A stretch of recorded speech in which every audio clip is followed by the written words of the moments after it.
कृत्रिम परितंत्र किसे कहते हैं? कृषि परितंत्र का वर्णन करें। कृत्रिम जो परितंत्र होते हैं वो किसे कहते हैं, चलिए जानते हैं कि कृत्रिम परितंत्र किसे कहते हैं। कृत्रिम परितंत्र मानव द्वारा वाणिज्यिक या अन्य लाभों के लिए बनाए गए पारिस्थितिक तंत्र को कृत्रिम पारिस्थितिक तंत्र के रूप में जाना जाता है। इन पारिस्थितिक तंत्रों को मनुष्यों ने अपने लाभ के लिए संशोधित किया जाता है और ये स्थलीय या जलीय हो सकता है। कृत्रिम पारिस्थितिक तंत्र में बांध, उद्यान, पार्क ये सब शामिल है जो मनुष्यों द्वारा बनाए गए हैं।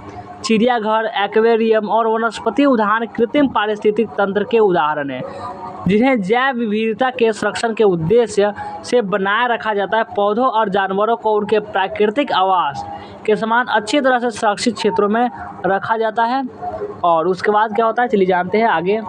और आगे कृषि पारिस्थितिक तंत्र। कृषि पारिस्थितिक तंत्र मनुष्य द्वारा निर्मित एक असहाय तंत्र है जिससे विश्व के प्रमुख प्राकृतिक पारिस्थितिक तंत्रों तथा उनको आकार प्रदान करने वाले घटकों का ज्ञान होता है। कृषकों द्वारा फसलों की प्राप्ति के लिए यह अस्थायी रूप से तैयार किया जाता है, लेकिन यह अपने आप में पूर्ण होता है, परफेक्ट होता है। इस तंत्र में अधिक से अधिक उत्पादन प्राप्ति हेतु उर्वरकों यानी कि कीटनाशकों, रसायनों आदि का बेतहाशा उपयोग किया जाता है। इस प्रकार अपने स्वार्थ के लिए मानव पर्यावरण में परिवर्तन लाता है।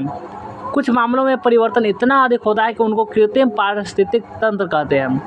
मानव निर्मित स्थलीय पारिस्थितिक तंत्र में गांव तथा शहर आचरण तथा वृक्षारोपण, पौधों तथा जंतुओं सहित बगीचे तरफ पार्क आदि आते हैं। इसी प्रकार मानव निर्मित जलीय पारिस्थितिक तंत्र में बड़े बड़े बांध, जलाशय, नहरें, मत्स्य पालन के लिए बनाए गए तालाब आदि आते हैं। मनुष्य द्वारा निर्मित कृत्रिम पारिस्थितिक तंत्रों के कारण पारिस्थितिक संतुलन में नियमित रूप से विघ्न डाला जाता है। मनुष्य अपनी आवश्यकताओं की पूर्ति के लिए इसका निर्माण करता है। मनुष्य द्वारा निर्मित सबसे महत्वपूर्ण पारिस्थितिक तंत्र कृषि पारिस्थितिक तंत्र है।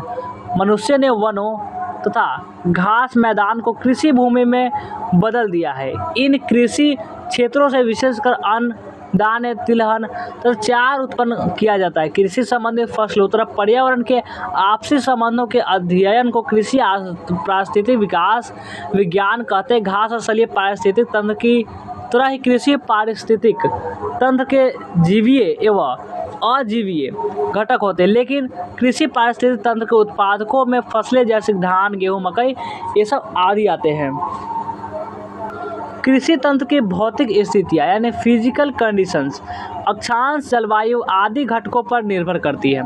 भौतिक कमी को कृत्रिम सिंचाई तथा उर्वरकों द्वारा पूरा किया जाता है। फसल के प्रकार, जलवायु, मौसम एवं कृषक की पसंद पर आधारित रहते हैं। मुख्य फसल के साथ साथ कृषि तंत्र में खरपतवार यानी वीड्स भी उग जाते हैं, किंतु प्राकृतिक वाक्स असली की तुलना में उनकी संख्या कम होती है। कृषि भूमि उपभोक्ताओं के अंतर्गत केंचुए यानी कि अर्थवॉर्म्स, निमेटाइड्स या निमोटोड्स, पालतू जानवर, परागण करने वाले जंतु तथा पीड़क यानी पेस्ट्स, कीट, कृंतक तथा अनेक पक्षी इसके अंतर्गत आते हैं।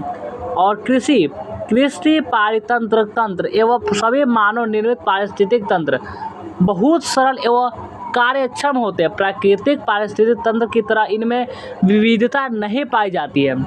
कम विविधता होने के कारण यह तंत्र अस्थायी नहीं होता, क्योंकि खेतों में अगर एक ही फसल हो तो उसको बाढ़, सुखाड़, रोग, पीड़क आदि से बहुत हानि हो सकती है।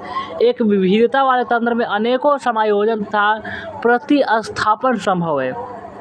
कृषि पारिस्थितिक तंत्र में एक ही प्रकार के पौधे होने के कारण प्रकाश, पानी, खनिज पदार्थ इत्यादि की एक जैसी आवश्यकता पड़ती है। इसलिए इन पौधों के बीच अत्यंत तीव्र स्पर्धा होती है। उत्पादकों एवं उपभोक्ताओं के बीच ऊर्जा का जो प्रवाह एवं जीवीय तथा अजीवीय घटकों के बीच पदार्थों का चक्रण अन्य पारिस्थितिक तंत्रों की तरह होता है। जीवों के मृत्यु के बाद अपघटन करता इन्हें अपघटित कर कार्बनिक तथा अकार्बनिक तत्वों को मृदा एवं वायुमंडल में वापस कर देते हैं। तो कैसा लगा वीडियो कमेंट करके जरूर बताएंगे। वीडियो को लाइक नहीं किए, जल्दी से लाइक करेंगे, शेयर करेंगे और सब्सक्राइब कर लेंगे।